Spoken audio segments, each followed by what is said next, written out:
এবারের ইজতেমার আয়োজনে সন্তোষ জানিয়েছেন বিদেশি মেহমানরা। তারা বলছেন নিরাপত্তা সহ সব ধরনের সুযোগ সুবিধা তারা পাচ্ছেন।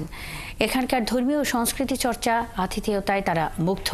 এবার ইজতেমায় যোগ দিয়েছেন ৭২টি দেশের প্রায় ৩,০০০ মেহমান। ইকবাল সরকার। আলহামদুলিল্লাহ আলহামদুলিল্লাহ ৫ই আগস্টের পর থেকে আমাদের ইসলাম ধর্ম অনেক সুন্দর মনোরম পরিবেশে আছে। কারণ কি জানেন, আগামী ১০-১৫ বছরের চেয়ে এবার ইজতেমাতে অনেক পরিমাণ লোক বেশি এবং অন্য দেশ থেকেও ইজতেমাতে লোক আসছে। ভাই বিশ্বাস করেন, বিশ্ব ইজতেমা বলতে গেলে বিশ্ব ইজতেমা, আসলেই বিশ্ব ইজতেমা। চলুন যাই পুরো ভিডিওটা দেখেন যে কত পরিমাণ লোক, ভাই মন জুড়ে যায় এরকম দেখতে গেলে। ইসলামের পথে আসি, ৫ ওয়াক্ত বান্দা নামাজ পড়ি, যাই হোক না কেন, চলুন যাই পুরো ভিডিওটা দেখেন, আপনার কলজাটাও জুড়ে যাবে যে আসলেই এত লোক একসাথে আপনি হয়তো কোনোদিন দেখেনই নাই। চলুন যাই পুরো ভিডিওটা শুরু করি, তাহলে ইনশাল্লাহ বুঝতে পারবেন। এবারের ইজতেমার আয়োজনে সন্তোষ জানিয়েছেন বিদেশি মেহমানরা। তারা বলছেন নিরাপত্তা সহ সব ধরনের সুযোগ সুবিধা তারা পাচ্ছেন। এখানকার ধর্মীয় সংস্কৃতি চর্চা, আতিথেয়তায় তারা মুগ্ধ। এবার ইজতেমায় যোগ দিয়েছেন ৭২টি দেশের প্রায় ৩,০০০ মেহমান। ইকবাল সরকারি তথ্য ছবিতে প্রতিবেদন। বিশ্ব ইজতেমার মূল ময়দানের পশ্চিম দিকে বয়ান মঞ্চ, তার কাছেই বিদেশিদের বিশেষ ব্যবস্থা, যেখানে উঠেছেন Bharat, Pakistan, Indonesia, Malaysia, Africa, Europe, America সহ ৭২টি দেশের প্রায় ৩,০০০ মেহমান। নির্ধারিত এই খিত্তা থেকেই তারা দেশ বিদেশের আলেমদের বয়ান শুনছেন। সুযোগ হলে ঘুরে দেখছেন পুরো মাঠ। কোলাকুলি করে তারা ভাব বিনিময় করছেন দেশি মুসল্লিদের সঙ্গে। इधर का इस्तेमाल बहुत अच्छा है, फैसिलिटी भी अच्छा है, सिक्योरिटी भी अच्छा काम कर रही है और सपोर्ट भी अच्छा कर रहे हैं। इस्तेमा में क्यों आया দিন শিখবা মাঠে। বিদেশি মুসল্লিরা বলছেন এদেশের ধর্মীয় সংস্কৃতি ও আতিথেয়তায় মুগ্ধ তারা। ইজতেমার সার্বিক ব্যবস্থাপনা নিয়ে জানান সন্তোষ। মাশাআল্লাহ, it's very good, is Bangla people is very good, nice people, আলহামদুলিল্লাহ, is here very good work of তাবলীগ, খানা ইস্তিনজা ইনশাআল্লাহ নো প্রবলেম, কুল্লে সুন্দর ইনশাআল্লাহ। বিদেশি মেহমানদের ওযু গোসল নির্বিঘ্ন করতে সরকারের সেবা প্রতিষ্ঠান ও ইজতেমার আয়োজক মুরব্বীরা কাজ করছেন। ভাষা বিনিময় সহজ করতে কাজ করছেন দুভাষীরা। জায়গা চিনে না এবং তারা কি অনেক সময় দেখা যায় অনেক সাপোর্ট নিতে চায়, আমরা তাদেরকে বিভিন্ন সময় যে যে সাপোর্টগুলি লাগে সেগুলো দিয়ে থাকি। আমাদের আরব ট্রেন্ডে যে সকল আরবিয়ানরা আছে তারা বাংলাদেশে কাউকে দাওয়াত দিতে চাইলে আমরা জিনিসটা একটু মানে আরবিয়ানের বাংলাটা ট্রান্সলেট করে দিই আর কি। ইজতেমা নির্বিঘ্ন করতে সব ধরনের ব্যবস্থা নিয়েছে জেলা প্রশাসন। বিদেশিদের কামরা ঘিরে আইন শৃঙ্খলা বাহিনী সদস্যদের রয়েছে বাড়তি নজরদারি। এছাড়া ইজতেমার স্বেচ্ছাসেবকেরা মূল গেইটে পাহারায় রয়েছেন। সবাইকে জিজ্ঞাসাবাদ করে শুধু পাশধারী মুসল্লিরা এই এলাকায় প্রবেশের সুযোগ পাচ্ছেন। ওখানে আসলে ইজতেমার যে মুরব্বীরা ওখানে প্রচুর পরিমাণ সিকিউরিটি রেখেছে। ওখানে আপনি ইচ্ছা করলে, আমি ইচ্ছা করলে পোশাক পরে যেতে পারবো না। তার মানে ওনাদের সিকিউরিটি ব্যবস্থা কিন্তু আরও কঠিন। পাশাপাশি আমরা সিসি ক্যামেরার মাধ্যমে সেটি মনিটর করছি।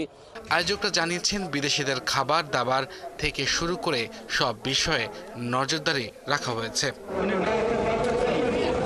আব্দুল আল মামুন, ৭১। টঙ্গীতে বিশ্ব ইজতেমার আরও খবরাখবর নিয়ে রহিম রোমন আমাদের সঙ্গে যুক্ত হচ্ছেন। রোমান, ইজতেমার সার্বিক নিরাপত্তা, স্বাস্থ্যসেবা কিংবা ব্যবস্থাপনা নিয়ে মুসল্লিরা কতটা সন্তুষ্ট?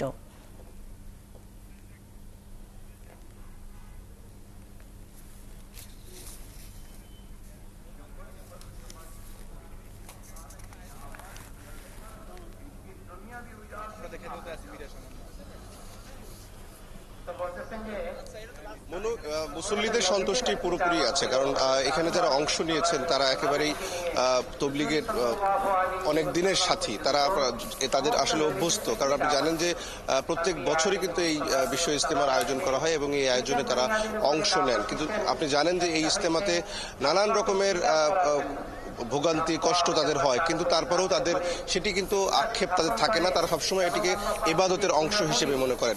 মুন্নি, যেটি জানাতে চাই, কিছুক্ষণ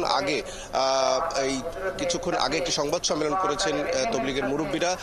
তারা আগামীকাল যে মোনাজাতের সময়টি আসলে তারা জানিয়েছেন। আরও একটি বড় বিষয় তারা জানিয়েছেন, আপনি জানেন যে ডিসেম্বরে তাদের এই সাতপন্থী তবলিগের কর্মীদের সাথে কিন্তু এক ধরনের একটা সাংঘর্ষিক পরিস্থিতি হয়েছিল এবং তারা অভিযোগ করেছেন যে সাতপন্থীর যারা তবলিগের অনুসারী আছেন তারা এই যে চলমান যে ইজতেমাটি হচ্ছে সেই ইজতেমা যেন মুসল্লিরা ঠিকমতো না আসেন অনেক সেটির জন্য তারা গুজব ছড়িয়েছেন। আমরা আরও একটু বিষয়টি জানতে চাই মাওলানা জুবাইরপন্থী তবলিগের এই অনুসারীদের তবলিগের মিডিয়া সমন্বয়ক আমার সাথে আছেন মাসুদ রাইহান ভাই। আপনি যদি একটু বিস্তারিত বলেন যে আজকের এই সংবাদ সম্মেলনটিতে কিছু অভিযোগের কথা আমরা শুনলাম, আপনি যদি একটু আমাদেরকে বুঝিয়ে বলেন। মূল বিষয়টা হচ্ছে, ধন্যবাদ গুমান ভাই আপনাকে, আপনি যেমনটা বলছিলেন একটু কারেকশন করে নিচ্ছি। একটু বলার আগে আমাদের আসলে জুবাইরপন্থী শব্দটা একটু ভুল শব্দ, আমরা সুরাই নিজাম আর কি, আমরা একটা সুরাকে মানি। মূল বিষয়টি হচ্ছে সাতপন্থী নামে পরিচিত একটি দল গত 1 ডিসেম্বর 2018 সরকারের প্রজ্ঞাপন ছিল যে এই বছর একাদশ জাতীয় নির্বাচনের কারণে কোনো জোর আপনারা করতে পারবেন না, কিন্তু ইজতেমার ব্যাপারে আমাদের কোনো বিধিনিষেধ নাই। কিন্তু সেই বছরও সাতপন্থীরা প্রশাসনের এই সিদ্ধান্তকে অমান্য করে আমাদের মাঠ প্রস্তুতির কাজে যারা নিয়োজিত ছিল প্রায় 5000 আমাদের তাবলিগের সাথী এবং মাদ্রাসা তালিবুল ভাইদেরকে তখন গেট ভেঙে প্রবেশ করে প্রশাসনের সিদ্ধান্তকে অমান্য করে তারা এক হামলা করে, যেখানে আমাদের 5000 সাথী আহত হন। এর পুনরাবৃত্তি ওনারা 2024 সালের 17 ডিসেম্বর দিবাগত রাত্রে করে, যেখানে এই বছরও প্রজ্ঞাপন ছিল যে 4 ফেব্রুয়ারি বেলা 3টায় বিভাগীয় কমিশনার ঢাকার সমন্বয়ে গঠিত যে ইজতেমার মাঠ প্রস্তুতির কমিটি থাকবে, এই কমিটির নিকট আমরা মাঠ হস্তান্তর করবো। এরপর সাতপন্থীদেরকে তারা বুঝিয়ে দিলে তারা এরপর মাঠে প্রবেশ করবে। কিন্তু সরকারের এই সিদ্ধান্তকে অমান্য করে তারা জোরপূর্বক এই রাত্রকে নির্ধারণ করে, অর্থাৎ 17 ডিসেম্বর দিবাগত রাত্রকে, এই রাত্রে তারা জোরপূর্বক মাঠে প্রবেশ করে এবং আমাদের ঘুমন্ত সাথীদেরকে, অর্থাৎ যে ইজতেমা এখন হচ্ছে এই ইজতেমার প্যান্ডেল প্রস্তুতির করার কারণে যে নিয়োজিত ছিল যে সমস্ত সাথীরা, এই সমস্ত সাথীরা সারাদিন অক্লান্ত পরিশ্রম করে ক্লান্ত শ্রান্ত অবস্থায় খুঁটি গেড়ে সামিনা টাঙিয়ে কোদাল দিয়ে নামাজের কাতা তৈরি করে ঘুমাচ্ছিল।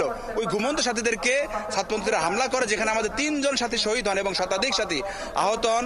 তো এর তো একটা যথোপযুক্ত বিচার হওয়া দরকার। হযরত উলামায়ে কেরামের পক্ষ থেকে এবং তৌহিদি জনতার পক্ষ থেকে যে দাবিটা জানানো হয়েছে, এর যথোপযুক্ত বিচার হচ্ছে তাদেরকে নিষিদ্ধ করা হোক। তো এই সিদ্ধান্ত শুধু উলামায়ে কেরামের না, তৌহিদি জনতা সকলের দাবি। সরকারের তাদের অনেক বাধার কথা আমরা শুনেছি, তারা গুজব ছড়াচ্ছে এরকম একটি কথা আমরা শুনেছি। সব মিলিয়ে ইজতেমাটা কেমন যাচ্ছে প্রথম পর্বের প্রথম অংশ? আরেকটু জানাবেন যে আখিরি মোনাজাতের সময়টা নির্ধারণ করেছে সেটা কয়টায়, ঠিক টাইমেই হবে কিনা? জি, যেটা বলতে চাচ্ছিলাম যে সরকারের পক্ষ থেকে গত 27 জানুয়ারি একটা প্রজ্ঞাপন আসে, যেটা আপনারাও দেখে থাকবেন, যেখানে শুরায়ে নিজামের অধীনে 2 ধাপে ইজতেমা হবে, যেটার প্রথম ধাপ এখন আমাদের চলতেছে, আজকে দ্বিতীয় দিন। আগামীকালকে আখিরি মোনাজাতের মাধ্যমে প্রথম ধাপ শেষ হবে এবং 3, 4, 5 ফেব্রুয়ারি দ্বিতীয় ধাপ হবে, যেখানে আমাদের প্রায় 21টি জেলা সহ ঢাকার একাংশ অংশগ্রহণ করবে। তো সাতপন্থীদের ব্যাপারে যেটা আসছে যে 14, 15, 16 তারিখ আপনারা ইজতেমা করবেন এই শর্তের উপরে যে নেক্সট টাইম আপনারা তবলিগে কোনো ইজতেমা টঙ্গী মাঠে করতে পারবেন না। এখন যদি সাতপন্থীরা সরকারের এই সিদ্ধান্তের সাথে এগ্রি থাকে তাহলে তারা ইজতেমা করবে 14, 15, 16 তারিখ। আর যদি এগ্রি না থাকে তাহলে তো তারা সরকারের সাথে কন্ডিশনে যাচ্ছে, কি করবে না করবে বা কোনো ক্লাসে যাচ্ছে কিনা এটা তারা বলতে পারবে। বাকি আমাদের আলহামদুলিল্লাহ প্রথম ধাপের ইজতেমা, অর্থাৎ প্রায় 41টি জেলা সহ ঢাকার একাংশ এখন ময়দানে অবস্থান করছে এবং ময়দান পুরো কানায় কানায় ভর্তি। অর্থাৎ ঢাকার একাংশ অংশগ্রহণ করার পরেও আমাদের এই পরিমাণ সাথী আছে যে মাঠ পুরো পরিপূর্ণ ভর্তি হয়ে গিয়েছে।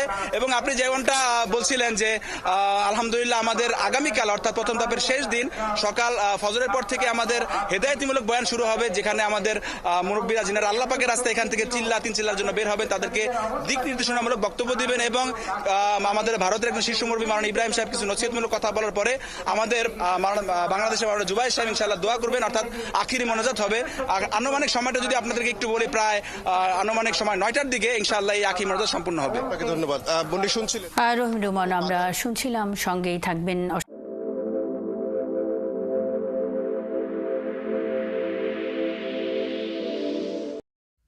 আশা করছি পুরো ভিডিও দেখছেন এবং বুঝছেন যে হ্যাঁ আসলে কীরকম লোক, কত লোক। তো যাই হোক না কেন, একটা কথা বলতে চাই ভাই, যে আমাদের 17 বছর অত্যাচার নির্যাতন করে গেছে, এখনও অত্যাচার নির্যাতন আর নাই। বাংলাদেশ অনেক সুন্দর মনোরম পরিবেশে আছে। তো যাই হোক, আপনি যদি আমার চ্যানেল নতুন হয়ে থাকেন ভাই, অবশ্যই চ্যানেলটা সাবস্ক্রাইব করে দিয়ে যাবেন এবং বেশি বেশি করে শেয়ার করবেন এবং কমেন্ট করবেন। সবাইকে অনেক অনেক ধন্যবাদ।